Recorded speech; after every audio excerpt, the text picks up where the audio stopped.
history of motion pictures, there have been many big dog stars. Toto had a big adventure. That's what Petey had a big appetite. Rin Tin Tin was a big hero. Never heard of him. Never heard of Pete either. And Lassie had a big heart. I've heard of Lassie though. I've never heard of him. But now, I'm Reich, who brought you Ghostbusters, Kindergarten Cop, and Twins proudly presents the biggest dog star of them all.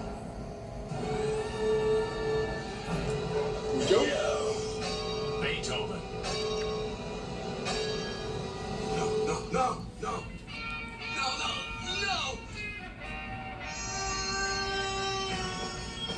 Wherever there's trouble, wherever there's danger, Oh my gosh, Emily's in the pool! wherever there's food, What? Oh, I just love these big dumb animals. Are you sure about that? who's coming to the rescue? Whoa! Honey. With a little help from his friends. Shake the boys! Really, hon, I never found you more attractive. We're going in!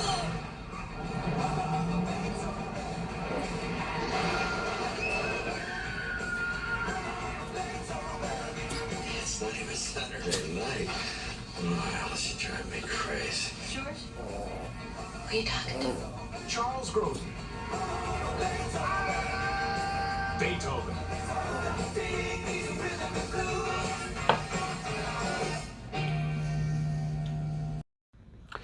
Well, Beethoven it is, and I see somebody's all perked up and ready to go for this one. So this is the second dog movie we're doing. Hopefully the clips don't get cut. Hopefully this doesn't end up like Turner and Hooch. And hopefully I do a better video than The Juror. Has a lot of views, but that wasn't my best work, so I do apologize for that. I honestly thought it was only going to get 3 views. I guess that's my fault. So I'm going to review Beethoven right after this. Just in, alien monsters from a distant galaxy have landed on Earth and are hiding in real barcodes on real products everywhere. Scanners time! Let's go get them! You can only capture them with scanners. Scanners let you scan any barcode on real products and capture the monsters. Then battle them on your own or play head-to-head to win. They're hiding in millions of barcodes everywhere. You can scan them, capture them, fight them with scanners. The more you scan, the more you fight, the more powerful you become. Scanners! Scan them, capture them, fight them. Cards and comic book included, batteries not included. Well, if anybody knows what these were, these scanners, please comment below and let me know what they were, because I just found this. They looked interesting, so I just decided to play it. I had no idea that these even existed, but at the time, this actually does look pretty cool. So yes, I had no idea what these were. I kind of want one now, but they would be absolutely pointless to get since I'm sure those barcodes are far gone, and I don't think it really took off that well. So. Oh, but people are going to go and start playing with things and get in trouble. Yeah, yeah, exactly. Or was this just a prank commercial? I have no idea. So I'll have to look at my G-Box and see if those little scanner things are one of the systems that's on there, since it has every little thing on it. So now moving on. So this is Beethoven. No, not the musician. This Beethoven is not deaf at all. This Beethoven has great hearing and great sense of smell, and it doesn't have a temper like the wonderful composer had back in the day.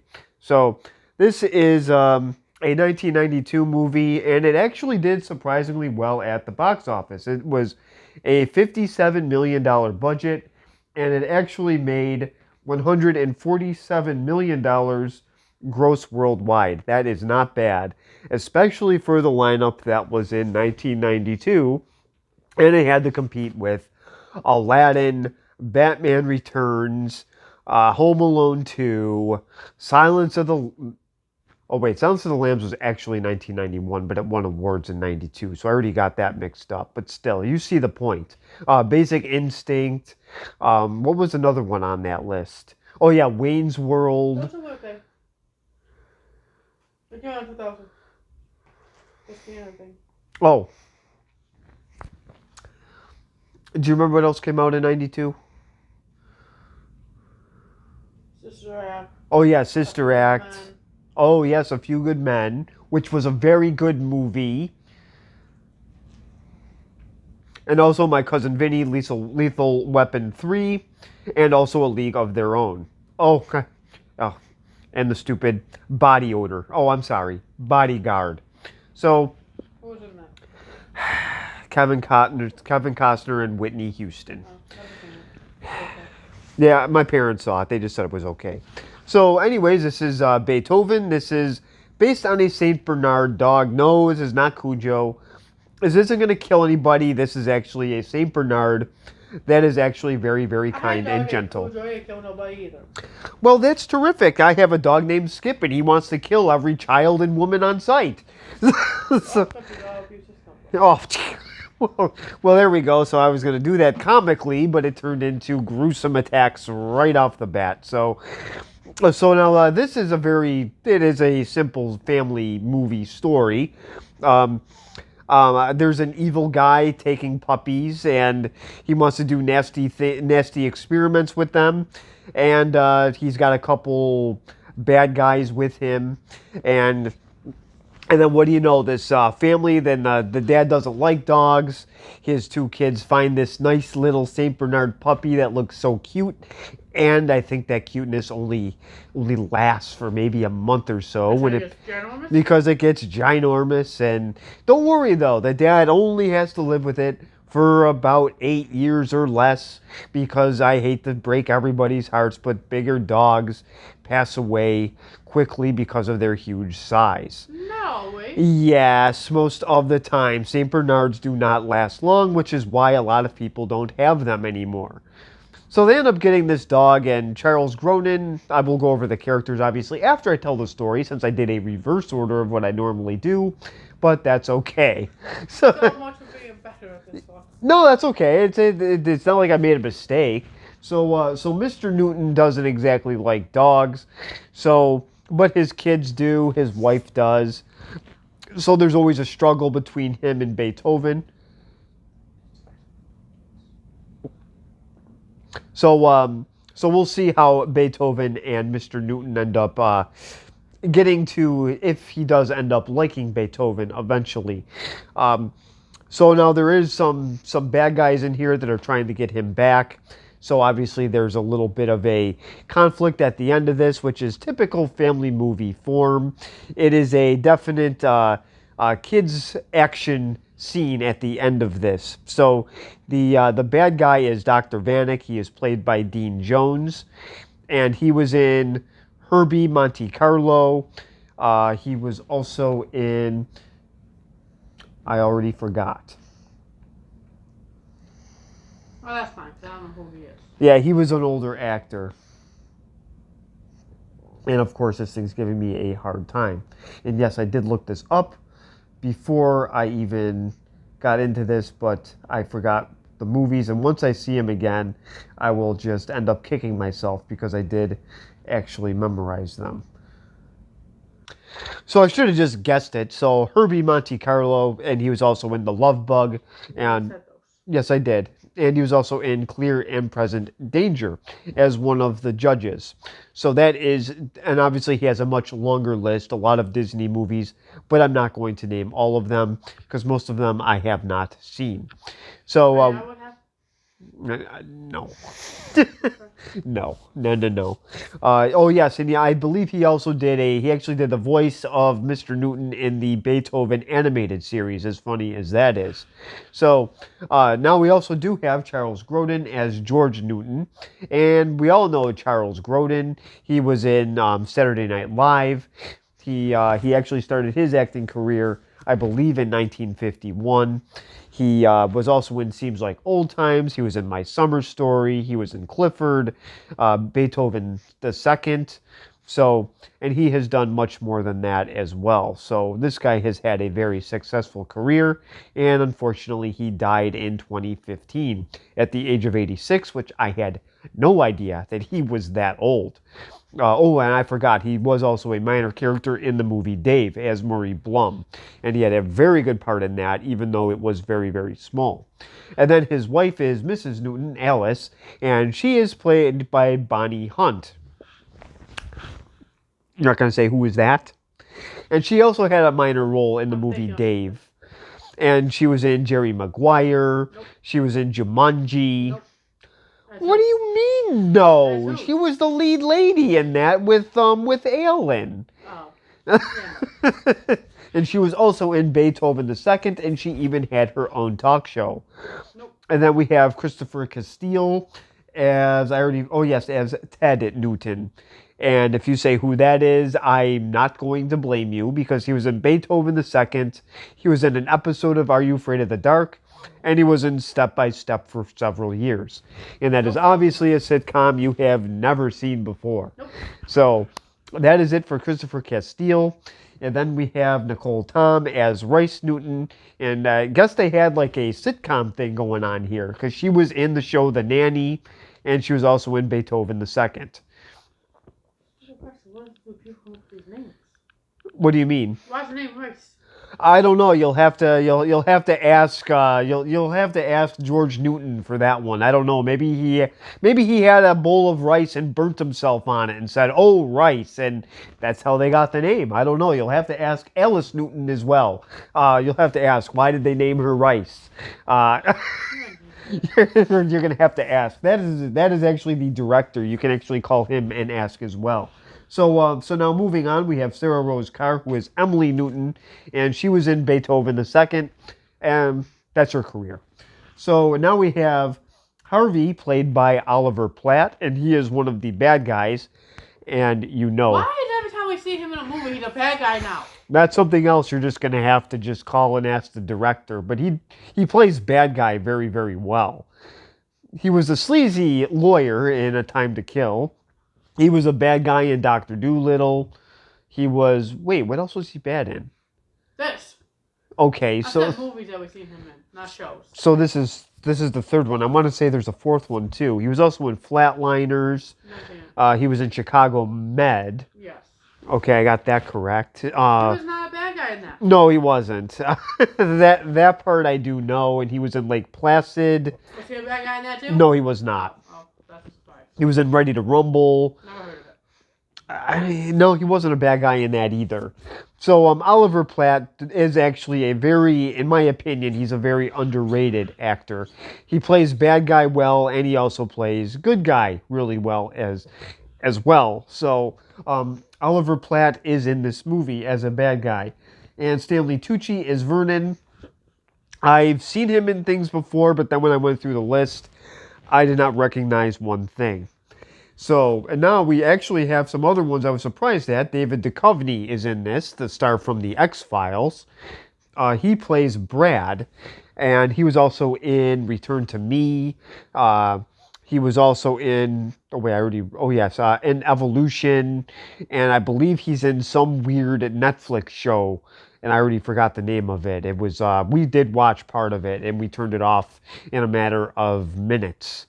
So, and we also have Patricia Heaton, who was in Everybody Loves Raymond for several years, and she was also in Space Jam. I don't think you've seen her in anything. And she was also in the show The Middle for a long time as well. So that is pretty much it for the cast. I did the story, so now I will show the first clip in just a second.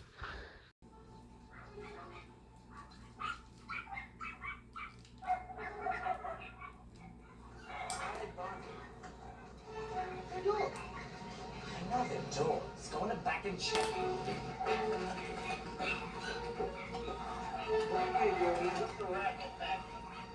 Hey. Okay, Yogi, back in your house.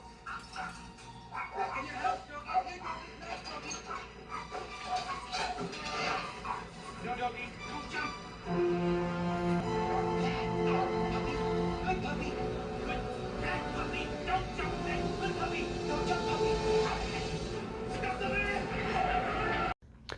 Well, this is what happens when you have a Jack Russell Terrier in with a bunch of idiots.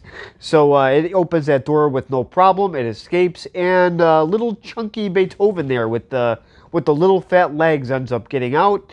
And he says, "You know what? I don't want to run as fast as that Jack Russell Terrier. I'm just going to hide in this trash can." And that's what he does. And the Jack Russell Terrier does what they do. It just runs full speed and finds somewhere else to go. But Beethoven is pretty smart, though. Oh, yeah, he doesn't have a name yet. I'm just going to call him Chubby Legs. So so now he's going to work his way to the Newton house, and let's see how he of course asks permission first before he walks in. So let's see how that happens. I will show that clip in just a second.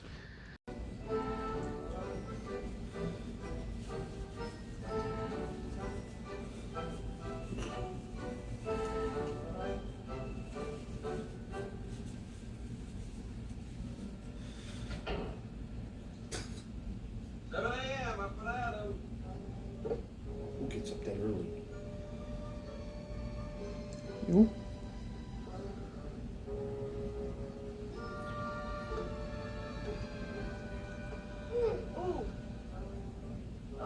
So I know that most dog movies usually ends up with somebody seeing them at a pet store, or somebody gets them because the owner got shot or something, like in Turner and Hooch. But this little puppy just waltzed right into this house. This this was actually pretty good writing here. I honestly haven't seen this movie in a very long time, and believe it or not, when this first came out on VHS, do you want to take any guess on how much this actually cost to own?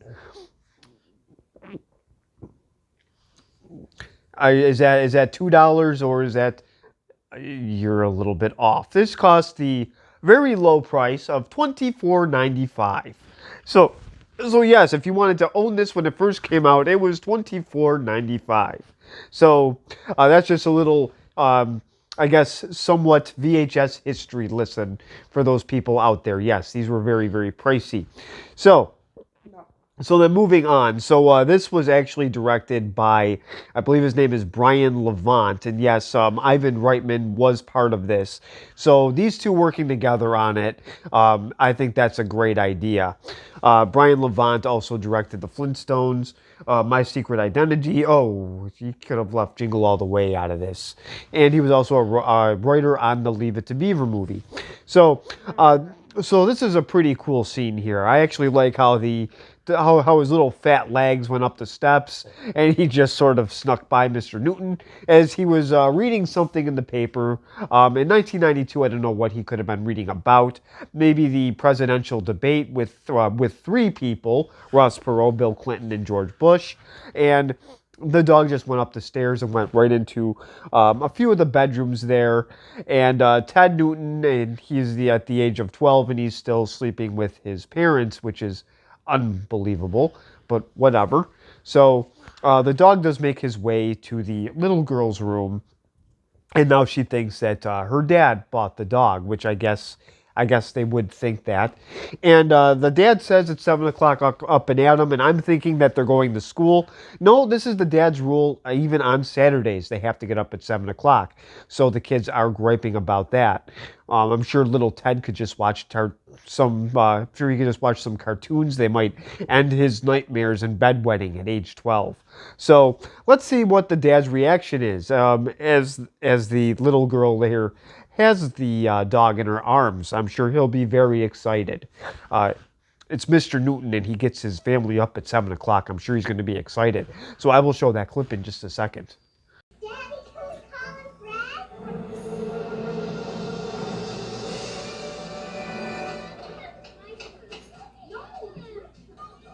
We can't have a dog. Honey, you can't show a child a puppy and then take it away 2 minutes later. I didn't show a child a puppy. It's obviously lost. You occupy the kids. I'll run it down to the pound. Oh, no way. The owner doesn't claim it'll be destroyed. I'm not If we keep it, the house will be destroyed. Obviously, Mr. Newton here is not very happy about this dog situation. He doesn't. He's then, of course, tells his wife, the wonderful Alice in Wonderland, that he mentions what the dog does, that it's going to scratch, it's going to make a mess, it's going to destroy the yard, it's going to do this and that. They have parasites. People have those too. Just as Taylor Farms. So, I was going to Taco Bell, but okay. well, yeah, it's pretty much the same thing. So now he's not happy about it. He says it's only temporary, and now they have to pick out a name for the dog. Well, they have it. So let's see how this goes. It should be interesting. They kind of do they draw names out of a hat, but that doesn't seem to go well. So I will show that clip in just a second. Tell us what he wants to become.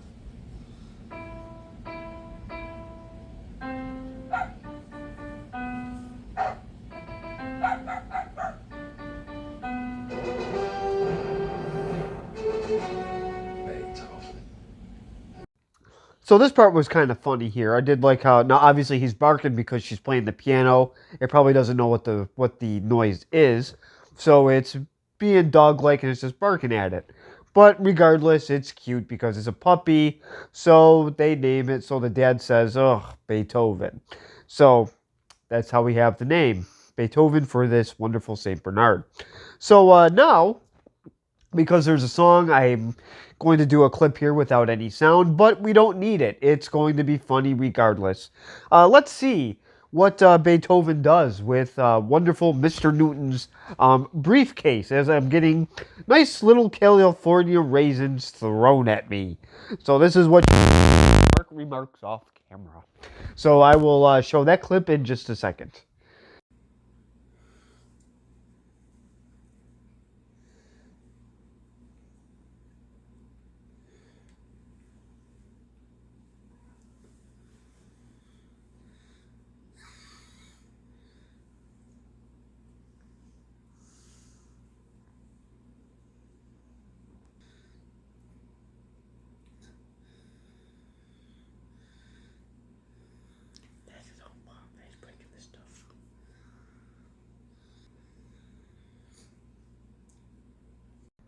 So I guess his nice little briefcase there was a nice little spot for the dog to pee in. There were some other instances here, so he has a nice dog house for him outside. So I don't know if he realizes this. So he's making a big deal about the dog having parasites, but he does know that the dogs get those parasites from going outside. So Mr. Newton here, I'm trying to understand his logic. So obviously, he's very unhappy about this situation, and it gets worse because Spazzy McGee is going to have another issue, and I'm going to show that clip in just a second. Change your pants. I'm going to take my pants out. Had a schedule, and now it's gone. I'll never have that schedule again. Just change your pants, Jordan. I'm going to change my pants, Alice, but if I change my pants, I got to change my jacket. If I change my jacket, I got to change my shirt. If I change my shirt, I got to change my tie. I have to change my belt. I've got to change my shoes. I've got to change my socks. So this is pretty amusing here. I can just imagine the second this guy wakes up and he gets out of bed, everything is a problem. So now, yes, the dog slobbered on him, and now he's saying that there's no schedule. Here's the problem with that. He is busy complaining about it. So the longer he's complaining about this small situation, the longer he doesn't have his schedule. All he has to do is change his pants. And that's pretty much what his wife Alice says. Just change your pants, George. And then he wants to change his shoes, his socks, his shirt, his tie, his cufflinks. You name it, he's going to change it. And he's going to make a big deal about this situation. Our cat today threw up on the floor tile. You don't see me changing the floor tile, then changing the walls, then changing the roof, changing the ceiling fan. So this is just a small situation. Yes. So now after all this, I will now show you what this wonderful man does. So apparently he makes air fresheners for cars, and the logo is this big, I don't know if it's porcelain or plastic, but it's this giant nose.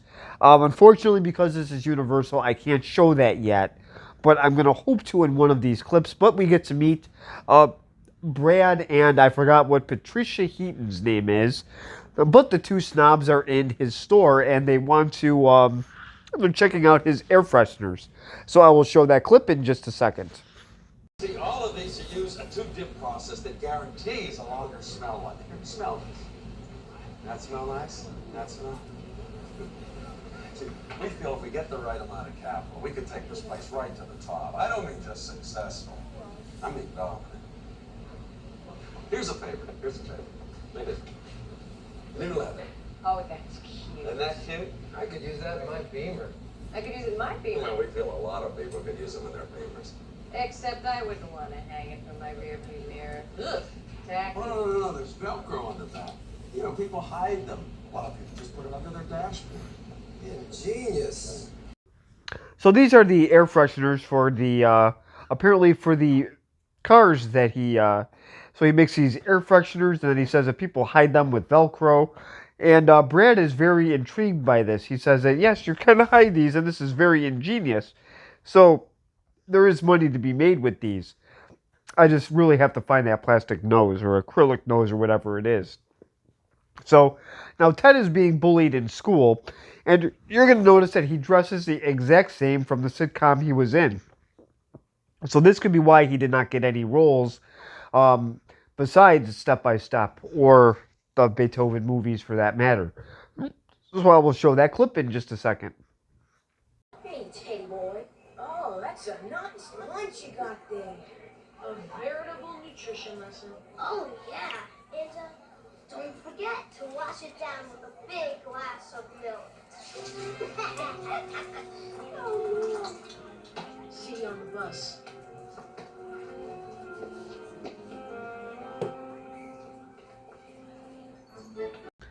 So this is Teddy getting bullied, and he doesn't have to worry about this much longer. Those, the number 1, number 2, number 3, they're going to drop out of high school.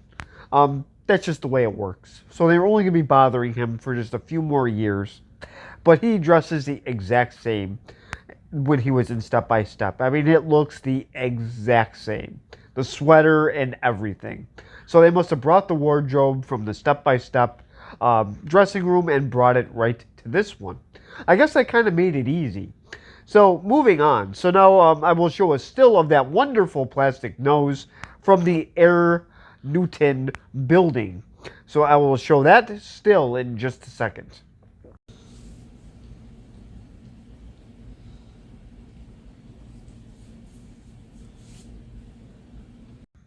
Well, here's the giant whatever material this nose is made out of. I'm surprised that no kids have messed with this yet and put little green things on the end there to make it look like snot, or put a big Band-Aid on it. I mean, this is just a very, it's a very comical logo for sure. And just the fact that it's just the guy that owns it would make something like that. It's definitely somebody you would want to mess with, just because he has to keep everything in some type of order. So, speaking of order, so Teddy's having another tough time with his little hoodlums there. And Captain Bandana's giving him a hard time. But let's see what happens when Beethoven looks at this little bullying action happening. Let's see how this clip goes.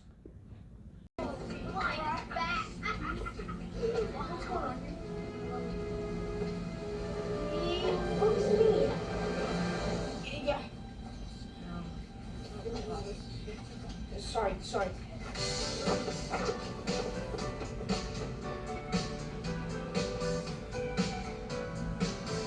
And don't come back! So these are the nice little bullies here, and Ted thinks that he did this. So I guess he thought once he put his fists up, I guess he was threatening in that white sweater that was nicely knitted for him. So, and I guess his glasses were very intimidating as well, as long with his stupid pants and that face he has made them run away. No, it was Beethoven that did it with the teeth and the very ferocious size. So now Teddy at least has some confidence. Yes, he's in the mirror doing Hulk Hogan poses, but at least he didn't take the steroids that Hulk used. So moving on. So now they take Beethoven to the vet for his shots.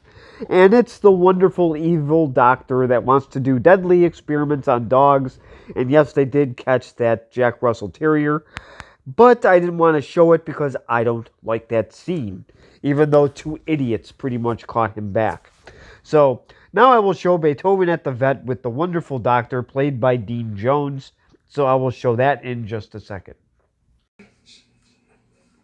Magnificent. In for his shots? That's right. Well, he'll be a little groggy this evening. Oh, that'll be nice. Perhaps you should leave him overnight for observation. I'll be happy to. Dad, it's just a shot. He'll be okay. Yeah, come on, Dad. Let's take him home. He's scared and he wants to go home.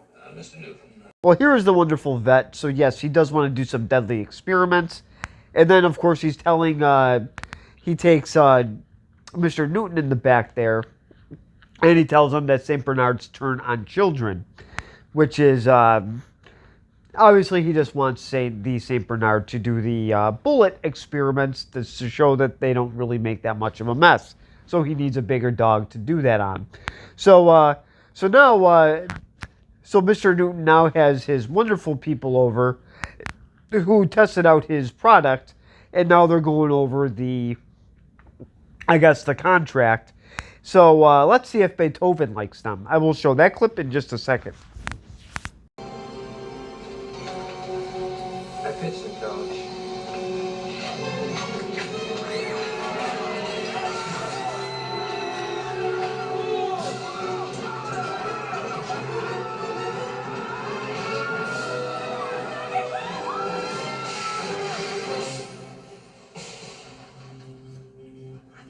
Beethoven, stop! No! The bad dog! System stop! Play!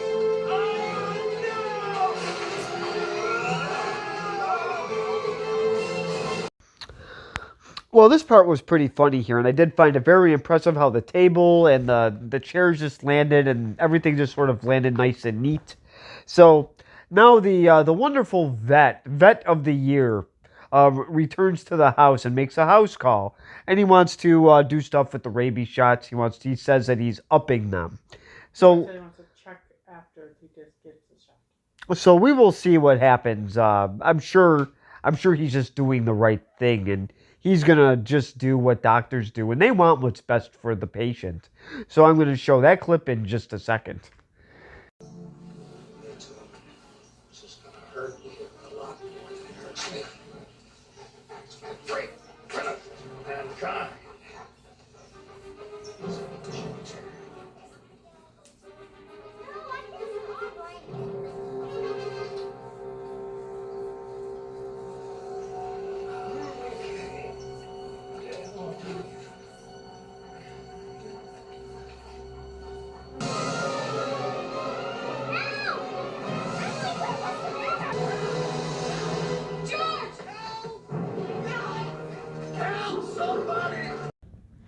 So obviously the doctor here is trying to get Beethoven to go after him. So it looks like that he does, but he really doesn't, and it really doesn't really look like he's actually attacking him. So Beethoven is now with this wonderful doctor, wonderful vet of the year. So now let's see what happens when they actually go at night to try to get their dog back. So I will show that clip in just a second. Hey, take your hands off her! Somebody-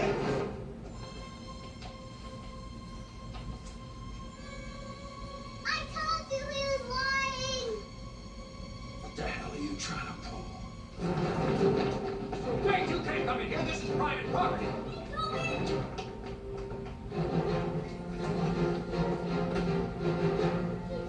All right, hold it. You have no right to be in here. Out, all of you. Where's my dog? Well, this is the final clip, so there are no bite marks, there's no more blood. Everything's been cleaned up and destroyed. Because that was not Cujo, that was the nice, gentle Beethoven. So now the dad knows, and now they're going to follow him.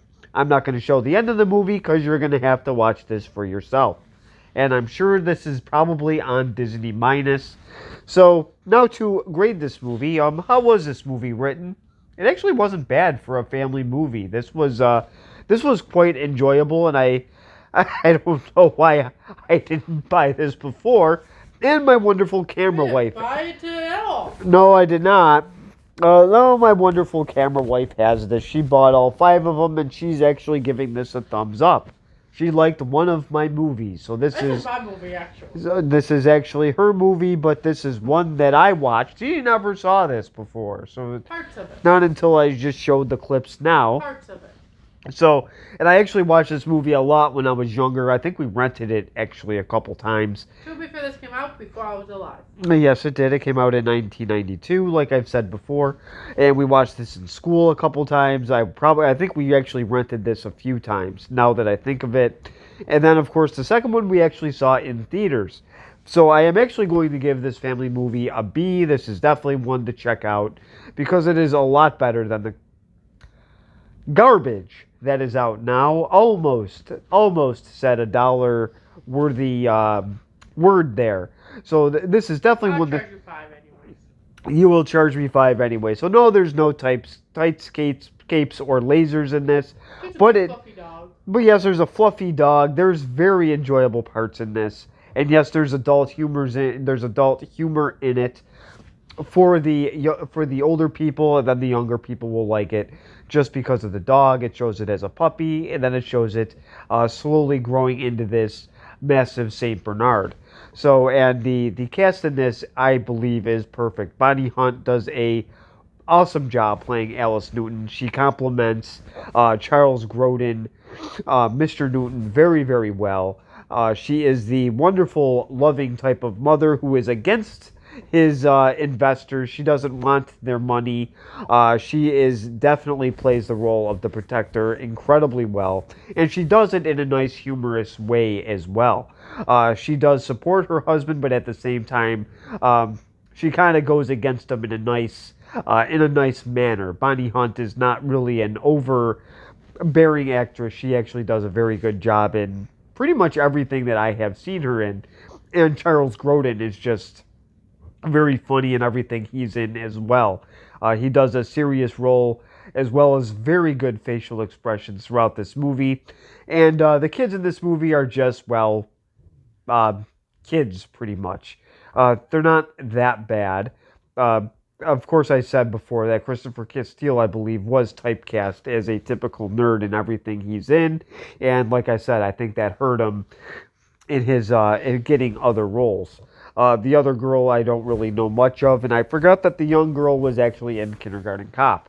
So, and Dean Jones does play a very good villain in this, along with his 2 comrades, Oliver Platt and the other guy. I forgot his name, but the point is they were in it very little, but they did a good job for as little as they were in. So this is, like I said, this is definitely one to check out. So please comment below, subscribe if you want. Thank you very much to my other subscribers for subscribing today. I did manage to get a few more. So the Flintstones looks like it is going to surpass Mickey. So it's not going to be Beethoven, but the Flintstones are knocking on its door. So thank you very much, and I will see you next time.